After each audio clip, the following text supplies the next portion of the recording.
जोडून आतंकवाद आणि भगवा शब्द लावला तर माझं असं म्हणणं आहे की बहुसंख्याक हिंदू समाजाच्या मतांच्या आधारावरती पिढ्यानपिढ्या सत्ता भोगणाऱ्या या निर्लज्ज काँग्रेसच्या नेतृत्वाला थोडी तरी लाज वाटायला पाहिजे। आज त्यांनी क्षमा मागायला पाहिजे की त्यांनी या बहुसंख्याक हिंदू समाजाचा सातत्याने दुरुपयोग केला, अल्पसंख्याक समाजाच्या अज्ञानाचा गैरफायदा घेतला।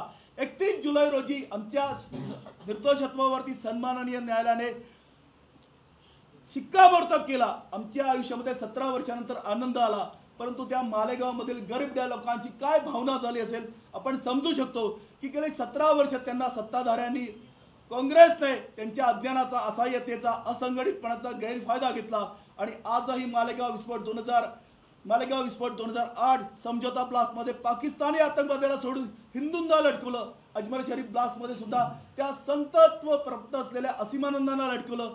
अजमेर शरीफ ब्लास्ट असेल, मोडासा ब्लास्ट असेल, विद्यमान केंद्रीय गृहमंत्री यांना सुद्धा गृहराज्यातून तडीपार केलं। किती तो सत्तेचा दुरुपयोग। त्यामुळे मी पुन्हा यावत भारतीयांना आवाहन करेल की आम्ही निमित्त होतो, आमच्या 17 वर्षीय आयुष्यातील परतफेडी आणू देणार नाही, परंतु यापुढे जर का कुठल्याही त्या धर्मपरायण या करदात्या भारतीय नागरिकाचं असं आयुष्य जर उद्ध्वस्त व्हायचं नसेल तर कदापि काँग्रेसला मतदान करू नका, कदापि काँग्रेस सत्तेवरती येणार नाही याची काळजी घ्या। जे राष्ट्रभक्त आहेत, जे धर्मनिष्ठ आहेत, ते सत्ताधारी असले तरच येणाऱ्या पुढील पिढ्या त्या भारतीय संविधानाला अभिप्रेत, प्रतिष्ठित आणि आपल्या स्वातंत्र्याचा उपभोग घेऊ शकतील असं मी माझ्या स्वानुभवावरून आवर्जून सांगायला मला आवडेल। खूप खूप धन्यवाद। 17 वर्ष लागली तुम्हाला न्याय मिळायला। ह्या 17 वर्षाच्या आधी ज्यावेळेस हे प्रकरण सुरू झालं त्यावेळेस जे अधिकारी असतील किंवा मग त्यावेळेस सरकार असेल यांनी तुम्हाला सगळ्यांनाच का टार्गेट केलं असं तुम्हाला काय वाटतं? 17 वर्षात मालेगाव विस्फोट 2008 मध्ये सगळ्यात अगोदर साध्वी प्रज्ञा सिंग ठाकूर यांना अटक झाली।